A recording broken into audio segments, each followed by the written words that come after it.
Somos a Suprir, referência na distribuição de aço inox, mangueiras e terminais hidráulicos no Brasil. Esse ano, estamos comemorando os 35 anos de empresa com um marco muito importante para nós, a participação na 30ª edição da AgriShow, a principal feira do agro na América Latina.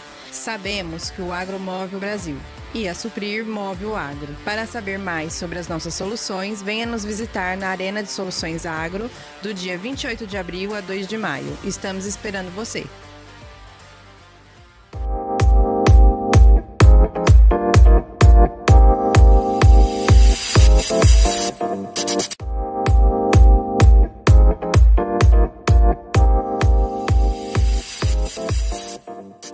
Olá, pessoal. Estamos aqui mais num Pode Suprir. Hoje temos presenças muito importantes aqui. Estou aqui do meu lado, Alex, que já participou de um, né, Alex? Já é o segundo, já dispensa a apresentação. Estou aqui já com você. Temos o Bruno, nosso vendedor, responsável pela parte de agronegócio. Boa tarde, Karina. Agradeço pela oportunidade de estar aqui presente. A gente bateu um papo sobre um tema muito importante no nosso Brasil, que é o agronegócio. Isso. Quantos anos na Suprir já, Bruno? 2 anos. 2 anos, Alex, 14. 14 anos. 14 anos. E presença mais ilustre, já agradeço. É um prazer muito grande ter você aqui. Fábio Schense, presidente da Jumil.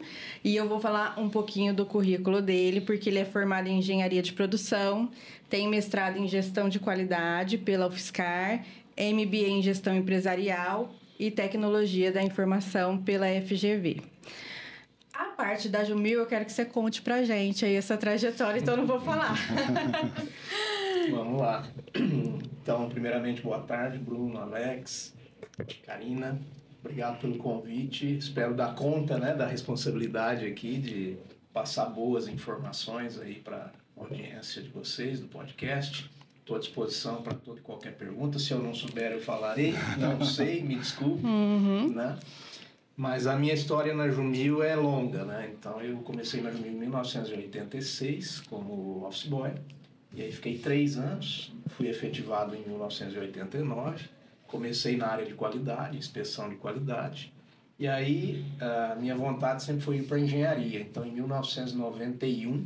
eu fui para a engenharia e fiquei a maior parte da minha carreira na engenharia. Então, dentro da engenharia, eu passei pela engenharia de produtos, pela engenharia de desenvolvimento, depois pela validação e, finalmente, eu fui para a área de inovação, né, como responsável pela área de inovação como um todo e também ajudando a empresa a definir as estratégias.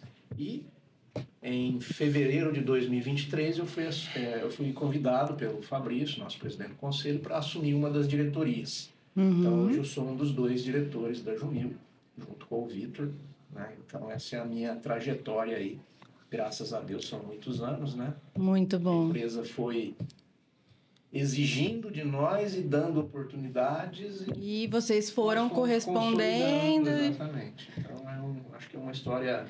eu tenho muito orgulho dessa história, sabe? Sim. Eu não me arrependo de maneira nenhuma de ter passado a minha carreira inteira na Jumil. Ô, Fábio, hoje a Jumil tem quantos anos de existência no mercado? Nós vamos fazer 90 anos. Nossa, que bacana. De 1936. Creio que é uma das empresas mais antigas de fabricação de máquinas agrícolas no Brasil. mercado. Uma das mais antigas, com certeza. E uma referência, né? Uma referência. Eu queria falar um pouquinho, a Abimac, ela soltou a notícia onde ela fala que projeta um crescimento de 8% no setor de máquinas agrícolas aqui para 2025. Vocês já estão percebendo esse crescimento, esse movimento? Vocês acreditam que vai ter realmente esse crescimento, comparado com o ano passado, que não foi tão bom, né? E como vocês estão se preparando para isso? Sim, nosso orçamento para esse ano ele prevê um crescimento, né? Não muito diferente desses 8% aí, tá? Mas agora, assim, considerando de 1º de janeiro até hoje e ao que se desenha, né, até o fim desse primeiro trimestre, nós estamos vendo o mercado mais andando de lado do que crescendo, pelo menos para nós, considerando o nosso portfólio, considerando os nossos clientes, tá? Então, para nós até então, está mais com uma tendência de andar de lado do que de crescimento. Mas o nosso orçamento para esse ano é de crescimento, mais ou menos alinhado aí com os números da ABIMAQ. Nós acabamos de sair da primeira grande feira do ano, que foi o Show Rural, dados da organização da feira. Eles sempre falam em intenções de negócios. Então, as intenções de negócios em 2025, comparado com 2024, cresceu 5%. A Jumil cresceu 23%, né? Considerando o mesmo parâmetro. Tá? Então, é importante, crescemos mais do que o crescimento consolidado da feira, porém, a nossa participação naquela região ainda não é expressiva. Nós estamos crescendo ano a ano. Mas, de 5 para 22, 23, considero que foi um bom resultado. Lógico que agora isso tem que se converter mesmo em negócios, porque nós estamos falando de intenções de negócio. E além desse crescimento de 22% em pedidos tirados na feira, nós saímos também com uma quantidade importante de leads, né, para nós corrermos atrás aí agora no pós-feira. E esse movimento tem alguma coisa a ver com melhora em taxa de juros, essas coisas? Porque no ano passado isso foi bem difícil para esse mercado ou ainda não? Em termos de taxa de juros, até pelo contrário, né? Porque nós estamos, infelizmente, aí numa taxa de juros crescente. Então, esse, na verdade, no nosso ponto de vista, será um dos principais obstáculos ao investimento esse ano. Eu acredito que esse crescimento tenha sido mais pelo trabalho que a empresa vem fazendo naquela região, com demonstrações, com os resultados das máquinas ao longo dos anos, também devido ao trabalho das nossas revendas, né?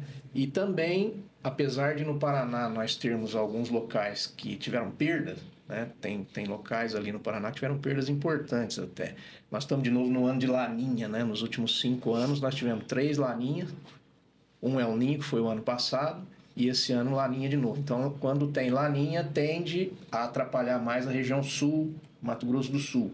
Desce até um pouco para a Argentina. Sim, aí também, vai né? para o Paraguai, né? Então tende a afetar mais a região sul, como foi o ano passado, por exemplo. El Niño já é o contrário, aí afeta mais o centro-oeste, né? Então esse ano Laninha, Rio Grande do Sul está sofrendo de novo, infelizmente, Mato Grosso do Sul e alguns pontos do Paraná. Mas apesar disso, nós conseguimos ter esse crescimento. Então, eu acho que é um pouco disso, né? Do trabalho que vem sendo feito e menos pela taxa de juros, que essa daí, do meu ponto de vista, vai ser o principal obstáculo. Bruno, você tem percebido um crescimento aí, você que está no dia a dia aí de várias montadoras? O que você está percebendo no mercado? Nós percebemos, né, Alex, um crescimento em alguns setores. Na parte de preparo de solo, na questão de parte de forragem, roçadeira, café. Café teve um grande aumento. Sim, café é a bola da vez, né? Sim. E na parte de pulverização também. Agora, voltando para a área de plantio, nesse segmento, realmente ele ainda não aqueceu. A gente está esperando, né? Estamos ansiosos por isso, até por conta de algumas regiões de grande importância na questão da produção de soja, milho, está com abundância de chuva. Então, a gente está aguardando o primeiro trimestre para ver como que vai se comportar nas próximas feiras. Um exemplo, na AgriShow. Em sequência também a questão da parte do segundo semestre, onde tem a renovação do Plano Safra, para a gente finalizar o ano bem. Entrando naquele assunto do crescimento dos 8%, fechando esse ano. Alex, tem alguma coisa aí para acrescentar? O que eu venho observando, né? O Fábio vai saber disso, né? Estou há 20 anos no mercado, o Fábio está até um pouco mais no mercado agrícola, e eu vejo ele muito cíclico, né? 4 anos bom, 3 anos ruim, né? Esses ciclos vêm se renovando, né? No ano passado, a taxa Selic, ela chegou a 13,75 no seu pico. Aí depois ela teve a tendência de chegar no final do ano a 9%. Né, Fábio? E isso ia impulsionar e aquecer muito a economia, só que não se concretizou. Exatamente. Hoje estamos com a taxa Selic a 13,25, com perspectiva de chegar a 15, alguns falam até 16 no final do ano, né, Fábio? E isso eu creio que que vai ser o nosso maior desafio. Né? Sim. Você vencer essa taxa que dificulta o produtor rural pegar crédito, né? E ter que desembolsar o dinheiro para a compra de máquinas agrícolas, né? E ele já tem todo o risco, o Fábio vai poder falar isso um pouco melhor, durante o processo de plantio. Ele já não quer correr mais risco tendo que tirar, né? E a gente espera que o nosso governo ele ajude um pouquinho nós aí, dando os incentivos para a gente poder fazer a nossa parte. Eu costumo dizer assim que você tem os fundamentos e tem a volatilidade. Quando a gente olha para os fundamentos do agro, continuam positivos. Quando você olha o gráfico de tendência, ele é para cima. O agro é para cima. Agora, quando você dá um zoom em um certo período, você começa a enxergar as oscilações, que são a volatilidade. Então, nós estamos passando por um momento agora de grande volatilidade. Nós tivemos um período de crescimento importante, tivemos um pico totalmente atípico em 2022 e agora as coisas estão retornando para uma situação mais normal. Tudo né? tende a voltar à média, né, Fábio? Tudo tende a voltar à média. Então, assim, o fundamento do agro, se você olha a médio e longo prazo, é de alta. Agora nós estamos passando por um momento de volatilidade. Né? Em relação, aproveitando que a gente está falando disso, um assunto muito falado ultimamente é em relação aos Estados Unidos, Trump e as tarifas deles que ele está implantando. Vai ter impacto para o agronegócio aqui? Como que vocês estão vendo isso? Eu penso que já está tendo. Tem, né? Então, assim, meu palpite, né, vamos chamar assim, é de que o Brasil será mais beneficiado do que o contrário, como já foi no primeiro governo do Trump. Né? Então, o que já está acontecendo? Quando anunciou essas tarifas, no início dessa semana, o mercado caiu. Estou falando de Chicago, né, que é onde define o preço aí mundial da soja e do milho. Caiu. Ontem e anteontem, já voltou a passar, por exemplo, a soja já voltou a romper os $10 o bushel de novo. Caiu abaixo de 10, né, quando saiu a notícia. Por quê? Porque significa que a demanda pela soja da China, por exemplo, vai ser menor. Né? Então, se a demanda vai ser menor, é natural que o preço na Bolsa de Chicago caia. Né? Mas, por outro lado, a demanda pela soja brasileira tende a ser maior. Tá? Então, mesmo que caia em Chicago, a contrapartida aqui provavelmente vai ser um prêmio maior nos portos, como já está sinalizando, né? Por exemplo, nós estamos em pleno pico de safra. O que era para estar acontecendo com o preço agora? Caindo.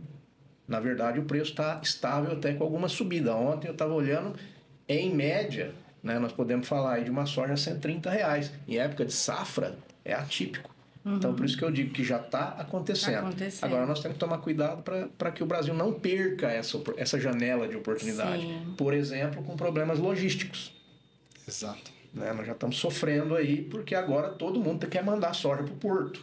Eu estava olhando, esse mês de março, em torno de 12% a 13% da soja exportada no ano vai ser no mês de março. Então, vocês imaginam a loucura que deve estar nas estradas e nos portos. Então, espero que por gargalos logísticos o Brasil não venha a perder essa janela de oportunidade que se abriu agora com a tarifação da soja para a China. E o que movimenta, perdão, Bruno, e o que movimenta muito esse mercado aí é a soja, porque está vendo um dado da ABMAC que 80% da nossa produção agrícola, a soja tem um peso de 80%. De 100%, 80% é soja. Se você somar soja e milho, dá 88%. Exato, era soja e milho mesmo. Soja e milho, 88%. Aí as outras culturas... E se essas duas culturas elas têm alguma quebra, alguma coisa, impacta diretamente o nosso mercado. Exatamente, impacta diretamente. Bruno, ia falar? Não, era isso que eu ia comentar com você. Se você acha que esse crescimento, essa projeção de crescimento no Brasil hoje, grande impacto seria na soja e no milho, ou em relação às demais culturas.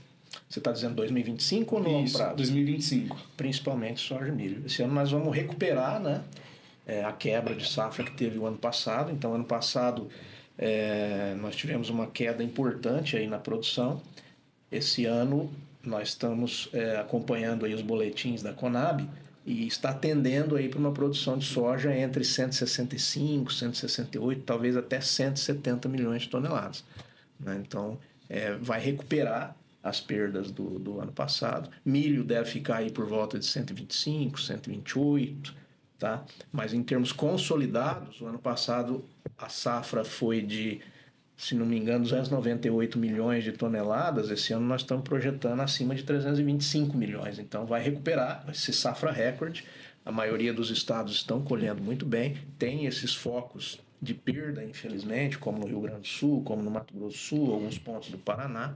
Mas, de maneira geral, os maiores estados produtores estão todos colhendo muito bem. Bahia, por exemplo, deve fechar com média de 70 sacas de soja por hectare. Bahia tende a ser, em termos de produtividade, o campeão nessa safra 2024-2025. Muito bom. Em termos, assim, de negócio, né? Qual é a região onde vocês têm mais negócios aqui do Brasil? Principalmente no Centro-Oeste e nos estados, né, de Goiás, Minas Gerais, na nova fronteira lá no Matopiba, Maranhão tem tido um crescimento importante, Bahia nós temos recuperado o mercado, São Paulo também tem tido um crescimento importante, e a região sul, como eu mencionei, né, nós temos feito um trabalho muito intenso lá nos últimos anos, estamos conseguindo também recuperar uma parte do mercado, mas o maior estado hoje nosso, em termos de representatividade de share, é o estado de Goiás. Que está crescendo também absurdamente. Maravilha, Goiás é uma potência, né? Assim como outros estados também. Mas é bem relevante o crescimento deles. Muito bom. E falando em tecnologia, hoje em dia está cada vez a produção, né? Tá cada vez mais, os custos estão cada vez mais elevados. Então, o produtor ele quer sempre buscar tecnologia para que ele consiga reduzir esses custos. A Jumil, e hoje em dia também a gente fala muito em IA, né? Inteligência artificial. A Jumil já tem projetos com inteligência artificial? Já tem alguma coisa nesse sentido? Nós temos avançado. A inteligência artificial é assim, ela precisa de dados. Né? Então, o que alimenta a inteligência artificial são dados. Né? Por que o ChatGPT e outros aí têm o poder que tem? Porque por trás tem uma base de dados gigantesca. Né? Então, nós estamos nessa fase de criar o nosso banco de dados. Né? Então, nós temos cada vez mais coletado dados, coletado informações, né? E começamos já a aplicar alguma coisa de análise, ainda não nas máquinas propriamente dito, mas na análise dos resultados das máquinas, análises, por exemplo, na área de inteligência de mercado. Então, sim, nós já estamos com o pé na inteligência artificial.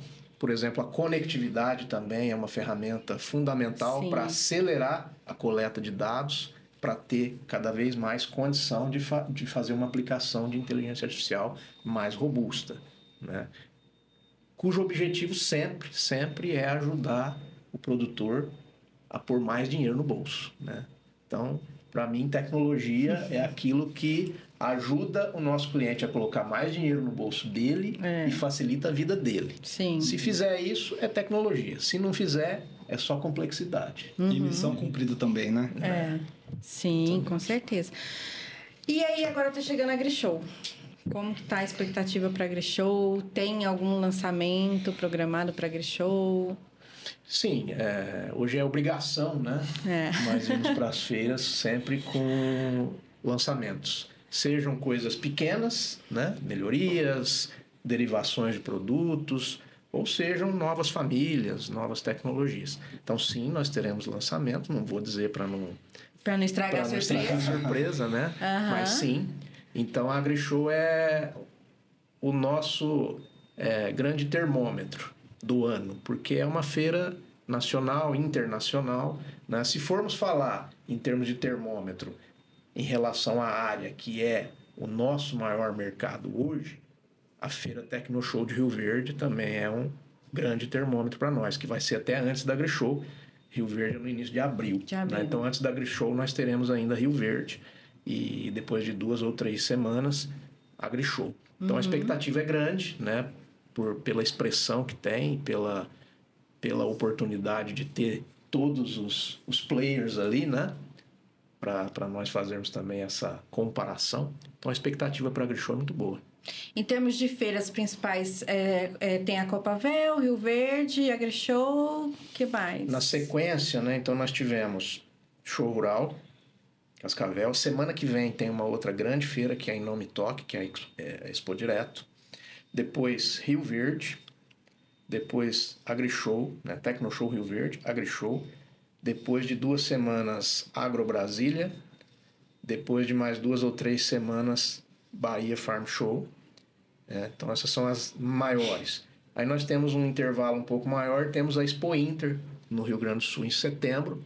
Agora, entre elas, tem N feiras regionais. Né? Eu estava olhando o nosso calendário, esse ano nós vamos participar de 18 feiras. Nossa. Contando todas essas grandes e mais algumas regionais em locais que têm maior relevância para nós. Né? Mas se for participar mesmo de todas, eu acredito que tenha mais de 50. Como que está a Jumil em relação à exportação? É uma estratégia importante para nós, a exportação. Hoje eu considero que nós exportamos pouco, tá? Mas temos um projeto estratégico aí para médio prazo de crescer as exportações e ampliar também os países. Hoje nós exportamos majoritariamente para América Central, América do Sul, alguma coisa também para alguns países da África, mas está concentrado de México para baixo, até no Paraguai. Está concentrado aí.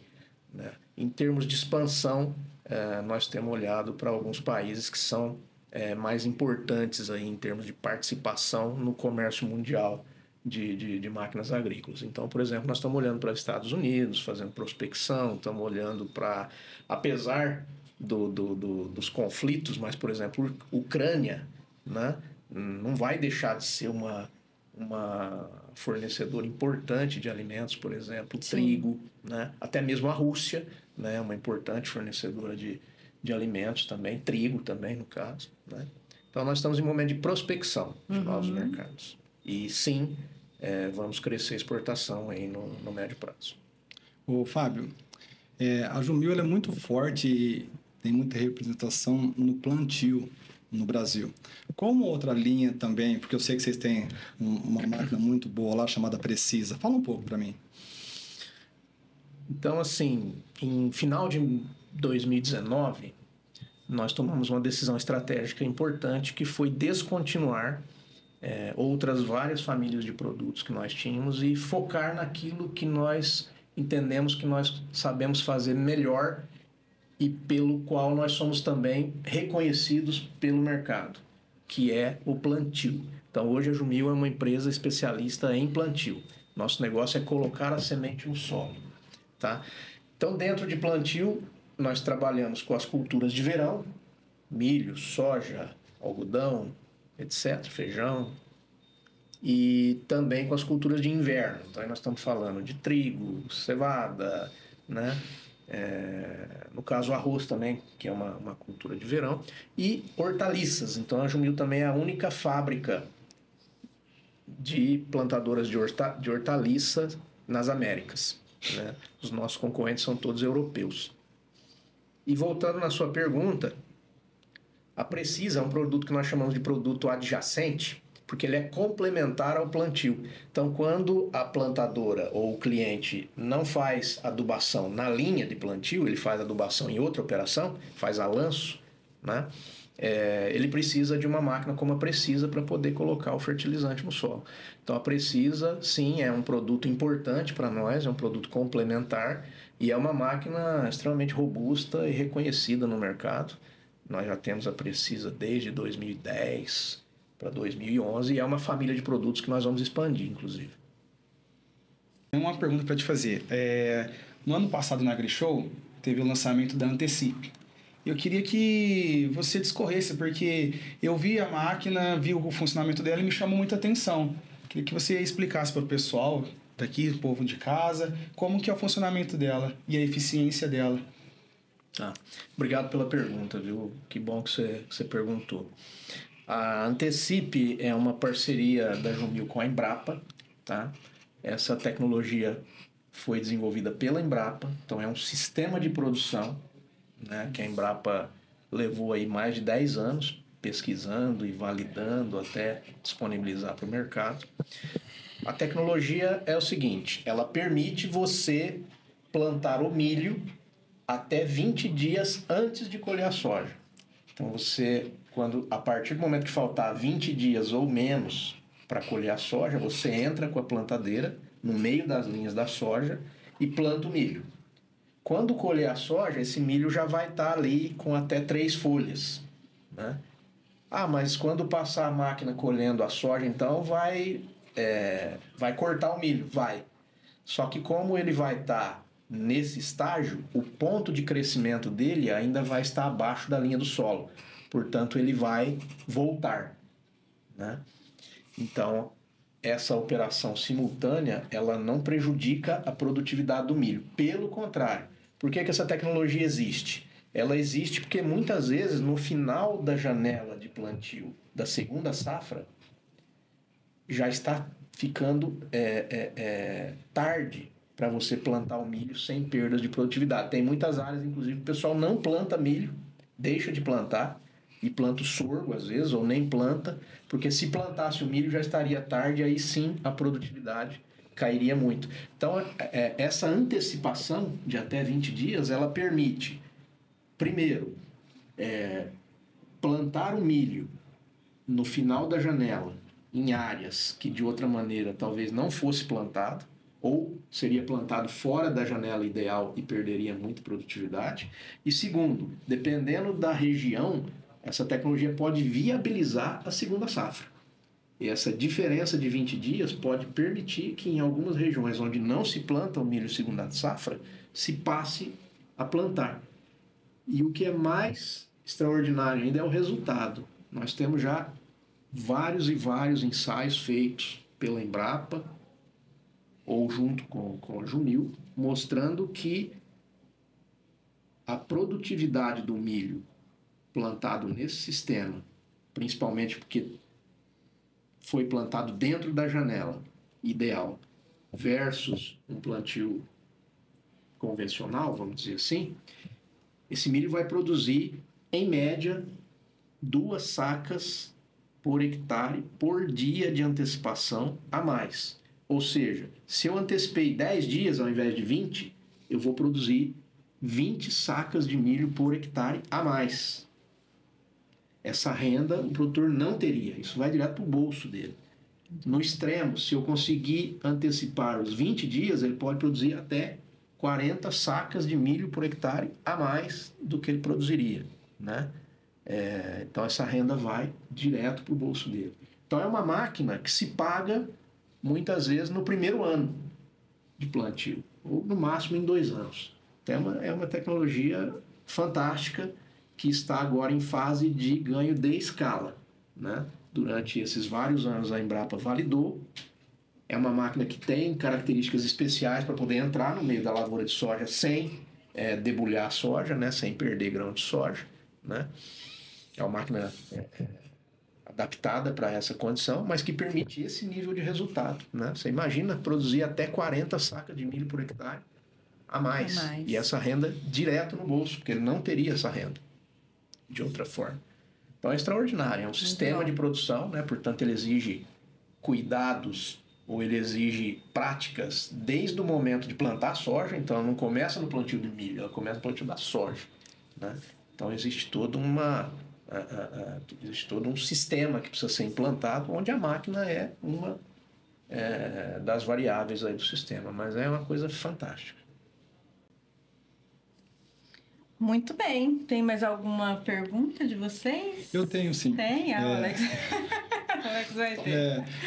A hora que falou aí de Estados Unidos, Trump e tudo mais, né? Eu venho acompanhando esse mercado e os principais fabricantes de máquinas agrícolas, como vocês, máquinas agrícolas e equipamentos, usam majoritariamente o aço carbono, 2010, 2020, né? Tem algum risco dessa taxação de aço para o Brasil? Como que você vê isso e pode responder para nós? Olha, até o momento nós não sentimos essa mudança, tá? Pode ter algum impacto? Sim, né? A depender de como isso desenrolar. Mas é sempre essa questão do equilíbrio oferta e demanda, né? Se tender com esses movimentos de lá a sobrar aço no Brasil, pode ter um efeito positivo de queda. Caso contrário, não. Mas é muito comum nós ouvirmos dos próprios fornecedores, né, tem muita especulação, né? Olha, nós estamos pensando em fazer um aumento de 5% daqui a 60 dias, porque lá na China desligaram o alto forno e vai ter um impacto aqui, né? Isso acontece com bastante frequência, mas até então, não estamos sentindo essa mudança ainda. Eu tenho perguntas do pessoal aí. A gente sempre joga, né? A gente coloca o tema e abre para o pessoal fazer perguntas. E aí a gente teve bastante pergunta dessa vez. Legal. Eu vou começar com uma da Carolina. E aí ela coloca assim: considerando a expansão das usinas de biocombustível no Brasil, como você entende que está a produção de matéria-prima, de grãos, para suprir essa produção crescente de biocombustível? Como, por exemplo, etanol de milho, soja, etc. Há oportunidade para o agro brasileiro? Como é o nome? Carolina. Carolina, obrigado pela pergunta, Carolina. Excelente pergunta. É uma baita oportunidade, porque isso cria o quê? Demanda, né? São novos usos para a matéria-prima aí, que no caso é o milho, é a soja, e isso cria demanda. Então é extremamente importante e é uma grande oportunidade. O etanol de milho ele já está mais avançado, eu não sei quantas usinas nós já temos exatamente, mas são várias já, especialmente no Mato Grosso, e tem uma série de projetos aí sendo desenvolvidos. E agora surgindo o biodiesel, que vai ser uma outra baita oportunidade, nesse caso para a soja. Eu estava olhando outro dia o número, para cada 1% a mais de biodiesel acrescido no diesel, gera uma demanda de 3 milhões a 3 milhões e meio de toneladas de soja. Então é extraordinário, né? Nós estamos hoje com 14, vamos chegar a 20% até 2030, né?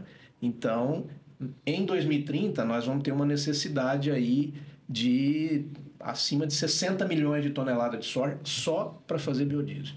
Então, é uma baita oportunidade que vai criar demanda e vai ajudar o Brasil a continuar expandindo a produção de soja sem que tenha uma queda muito forte dos preços. Então, a demanda sempre é fundamental para qualquer negócio, e com a agricultura não é diferente.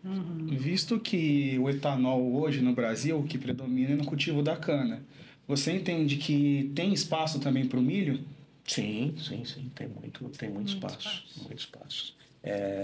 Eu não vou lembrar agora dos números, mas isso está em crescimento ano a ano, né? Boa parte, por exemplo, do milho produzido no Mato Grosso já não sai do estado mais, fica lá, né? Fica lá e tem um subproduto ainda disso aí, que é o DDG, o WDG, né? Que é o úmido e o seco, né? Que vão aí para a produção de ração, que às vezes até, dependendo do momento, tem um preço até mais rentável do que o próprio etanol. Mas, enfim, nós estamos falando de etanol, né? Então, isso está em crescimento, vai continuar crescendo e a demanda, né, no caso pelo etanol, também é crescente. Está começando a surgir, por exemplo, agora motores de trator movidos a etanol, né? Já existe, né? Então isso também vai gerando o quê? Mais demanda também para o etanol. E, consequentemente, a Jumil vai fabricar mais máquinas para esse plantio. Sem dúvida. Onde tiver milho, soja, onde tiver semente sendo colocada no solo, a Jumil está lá. E nós estamos juntos. Aproveitando isso que a Karina falou, a Suprir ela está muito inserida nesse segmento de fabricante de máquinas e equipamentos agrícolas, né? Nós fornecemos hoje correias para essa linha, mangueiras hidráulicas, como você pôde conhecer a nossa linha de prensagem de mangueiras hoje, e também aço inox.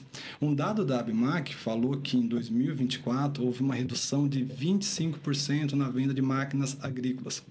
E a perspectiva para 2025, devido à taxa de juros, linha de crédito, né, Moder Frota, Plano Safra, né, não é muito otimista, né? Apesar que essa taxa de juros para o brasileiro não é novidade, nós sempre enfrentamos taxa de juros, desafios, e estamos aí para isso, né? Fábio, como que você vê isso? Olha, já faz alguns anos que o agronegócio se tornou muito maior do que o Plano Safra, né? Então, a tendência é que o crédito, em termos de Plano Safra, seja cada vez mais insuficiente para financiar o agro. Então, é necessário que surjam outras ferramentas de crédito, por exemplo, o próprio mercado de capitais. Então, tem aumentado também a parcela de produtores que estão se financiando não mais nos bancos, mas no mercado de capitais, por exemplo, emitindo CRA, emitindo LCA, emitindo CPR, que são letras de crédito, né? Letras de crédito são títulos do agronegócio. Né? Então, isso é uma outra forma importante, né? Que, por exemplo, nos Estados Unidos é muito mais desenvolvido do que aqui. Né? Então, nos Estados Unidos, uma parcela muito maior dos financiamentos agrícolas já são feitas via mercado de capitais. No Brasil ainda é pequeno. Então, isso tende a crescer e precisa crescer, porque hoje o agro movimenta 1 trilhão e 200, 1 trilhão e 300 milhões de reais, mais ou menos, assim, é gigantesco. E nós estamos falando de um plano safra de 470 bi, né? Então, veja a diferença que tem aí, né? Lógico que esses 1 trilhão e 300 não é a demanda de financiamento, mas a demanda de financiamento, seja para custeio, seja para investimento, seja para comercialização, ela é muito maior do que o plano safra. Então, eu acredito que por um tempo ainda nós vamos continuar tendo escassez de crédito. Por um lado, pela oferta de crédito, e pelo outro, as instituições financeiras subindo a régua em termos de risco, né? Porque como o agro passou aí e ainda não saiu desse momento de volatilidade, nos últimos 3 anos principalmente, né? Isso começou a cair já no final de 2022, os bancos naturalmente sobem a sua régua em relação à análise de risco. Então, eles ficam mais criteriosos. Então, por um lado, a oferta não é suficiente, pelo outro, quem está concedendo está mais rigoroso. Então, é natural que o crédito fique mais escasso. Né? Então, 2025 ainda vai ser um ano bem desafiador, somado a isso, as taxas de juros. Né? Tanto que a ABIMAQ fala que é possível que seja próximo ao que foi em 2024, com um leve crescimento, né?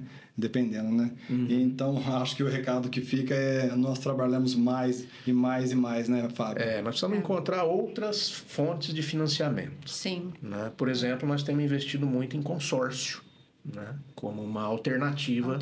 E é uma ótima alternativa, né? Para financiamento aí dos nossos clientes.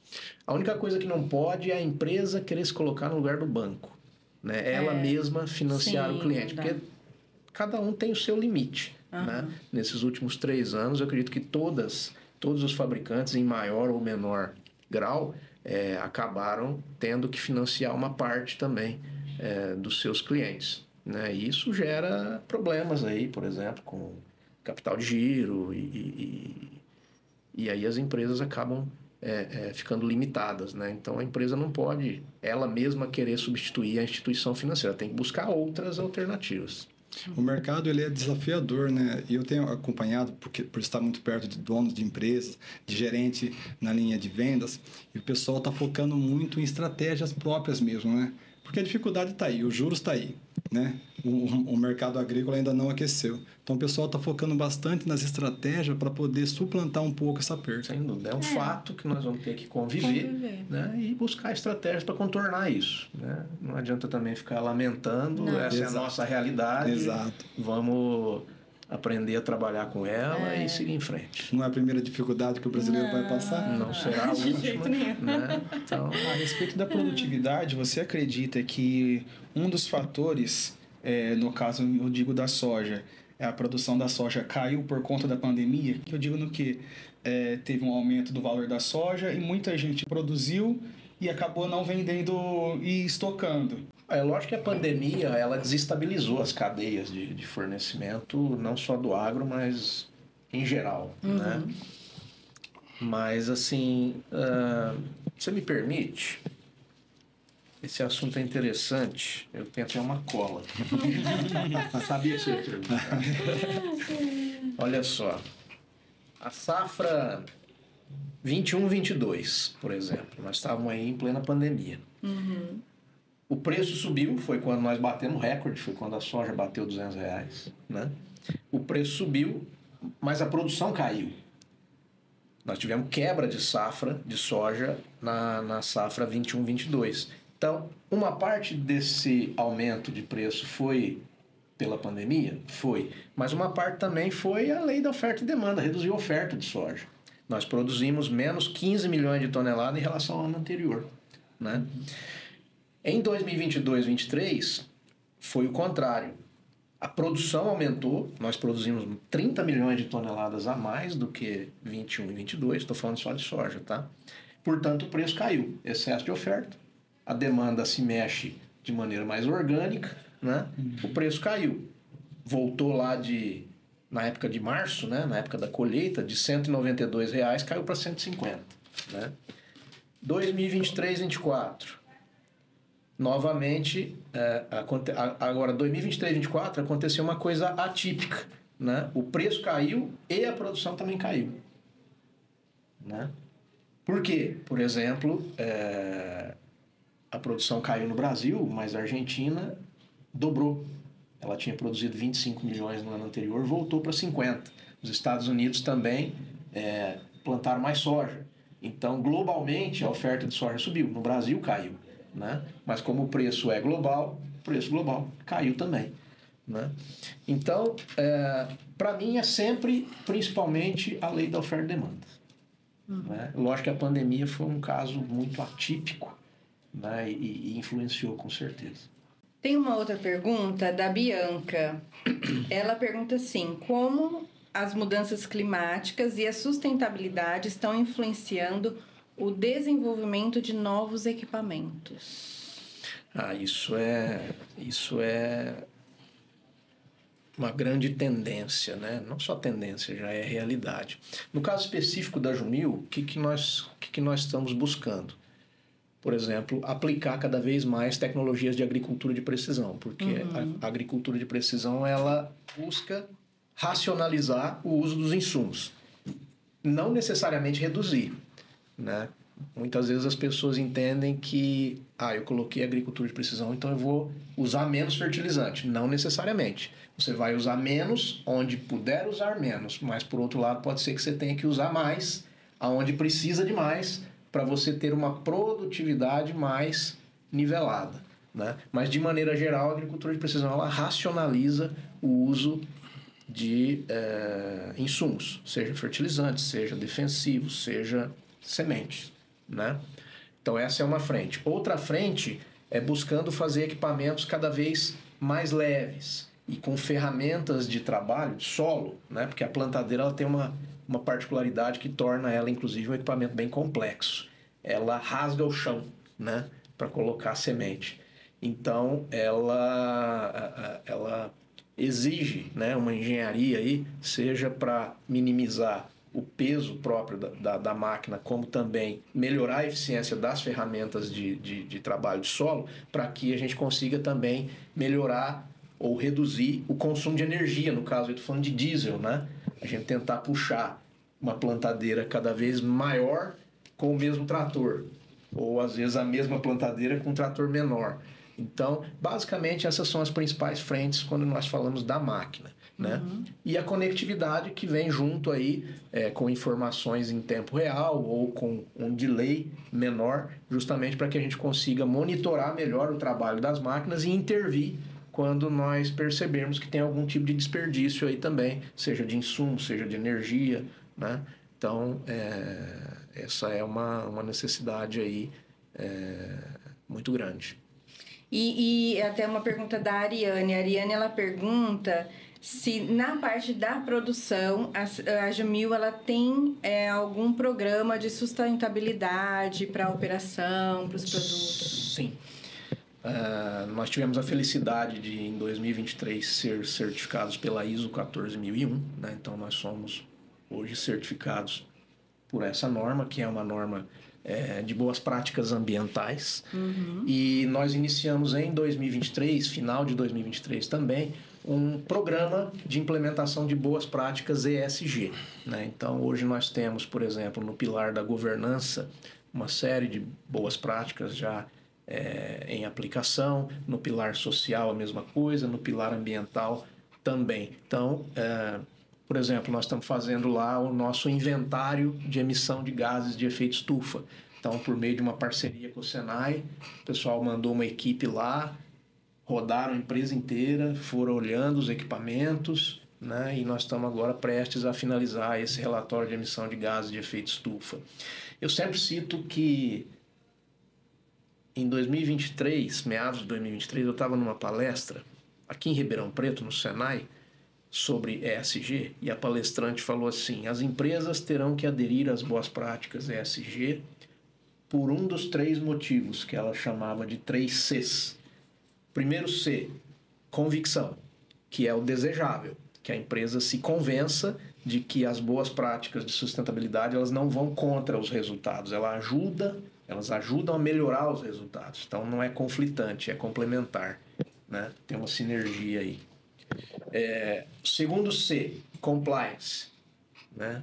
Normas, regras, leis. Já tem uma série delas que nós já temos que seguir e virão cada vez mais, né? E terceiro, que é a pior, que é por constrangimento. Se a empresa não fizer nada, as futuras gerações já vão começar a olhar para ela meio de lado, assim, e falar: peraí, mas essa empresa não é sustentável, né? Será que eu devo mesmo comprar o produto dela? Né?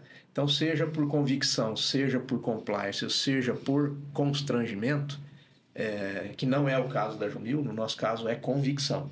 O dia que eu saí daquela palestra, eu falei: não, nós precisamos acelerar. Já tinha alguma coisa. Logo após nós fizemos um diagnóstico, né? A nossa nota, nosso score naquele primeiro diagnóstico foi 64 de 100, ou seja, nós já tínhamos percorrido 2/3, né? Vamos dizer assim, em termos das boas práticas investigadas naquele diagnóstico. Inclusive, a pessoa que fez o diagnóstico falou assim: vocês já têm o relatório de sustentabilidade? Eu disse não, né? Vocês estão perdendo tempo, porque vocês já têm muita coisa legal aqui que vocês já fazem, que já justificaria vocês terem um relatório de sustentabilidade. Isso foi no final de 23. Aí nós formamos um time de trabalho lá e falando: vamos começar a publicar o relatório de sustentabilidade. Quando foi em abril de 24, nós publicamos o nosso primeiro relatório de sustentabilidade. Estamos terminando o segundo agora. Inclusive, para quem nos ouve ou assiste, se quiser entrar lá no site da Jumil e baixar o relatório de sustentabilidade, está lá já o primeiro. Daqui, no máximo 2 meses, vai estar o segundo. Então, nós estamos na nossa jornada, né, de sustentabilidade. É uma jornada porque ela nunca termina. Não. Né? Não. E é uma grande oportunidade para o Brasil. Eu estava lendo um pouco sobre isso. O mundo todo está de olho no Brasil. Porque o mundo já não consegue fazer mais nada para melhorar isso. Então, até dando dinheiro para o Brasil para poder fazer e diminuir um pouco os riscos deles também, porque eles não conseguem fazer mais nada. E o Brasil ainda tem essa oportunidade. Tem muita oportunidade. Tem que avançar. Isso é uma necessidade de extrema importância, né? Mas avançar com convicção. Sim. Não é para abraçar a árvore, é para melhorar os resultados. Exatamente. Também. Né? Fábio, eu tive na Jumil e eu vi um lago para baixo onde fica a expedição de vocês. Fala um pouco, o que é aquele lago? É um tratamento? Aquele lago é a captação da água da chuva, seja nos telhados ou seja no chão, né? Então a gente capta a água da chuva, enche aquela represa e depois nós usamos aquela água, por exemplo, para jardinagem, né? E aquele lago tem peixe e tem bastante peixe. Já entra dentro desse tema também. Já. Já é mais uma boa prática aí, né? Então, já desde a construção da fábrica nova, né? Que é aquela planta que nós estamos hoje, já estava previsto no projeto aquela represa para fazer a captação de água aí das chuvas. Já que você falou que tem peixe lá, precisamos marcar uma pescaria lá. De vez em quando o pessoal abre lá para a turma pescar. Não é sempre não, mas às vezes começa a popular muito lá, tem que pescar um pouco. E outra coisa importantíssima também é que nós temos a nossa estação de tratamento de efluentes. Então nós tratamos todos os meses em torno de 200 mil litros de água que passa pelos nossos processos, principalmente fundição e pintura, né? Então nós temos também a estação de tratamento de efluentes. Muito bom. Então, de parabéns. Eu queria agradecer muito a presença aqui. Acho que aprendemos demais, né? E uma oportunidade incrível. E desejar os parabéns, porque a Jumil, sem dúvida, é uma empresa diferenciada. A gente falou aqui um pouquinho que nos acolhe sempre tão bem, tem um respeito tão grande pelos fornecedores. E isso é muito importante. Então, é uma parceria aí de longos anos que a gente tem, né? E que a gente preza muito e que a gente cuida muito, porque é uma parceria muito boa. Da nossa parte também, né? Acho que é nossa obrigação, né? Nossa obrigação é cuidar bem de quem cuida bem de nós, né? Como vocês, por exemplo, que já temos aí uma relação de parceria de longa data, né? Então isso é muito importante para nós, tá? E eu agradeço mais uma vez aí pelo convite, espero ter respondido à altura aí do que vocês esperavam. Várias dúvidas. Bate-papo gostoso. Foi muito bom. bom. Estou à disposição aí sempre que vocês precisarem, e as portas da Jumil estão sempre abertas também para vocês. Ai, quero fazer uma visita. Faz um tempinho que eu não favor. vou lá. Pessoal, para mais conteúdos, vão nos acompanhando aqui, se inscrevam no canal, ativa aí o sininho, que sempre vocês vão receber a notificação dos próximos conteúdos que a gente tiver. Se tiverem perguntas, também pode colocar pra gente nos comentários que a gente vai respondendo. E também quem quiser vir participar, tá à disposição aí para vocês, tá bom? Muito obrigada.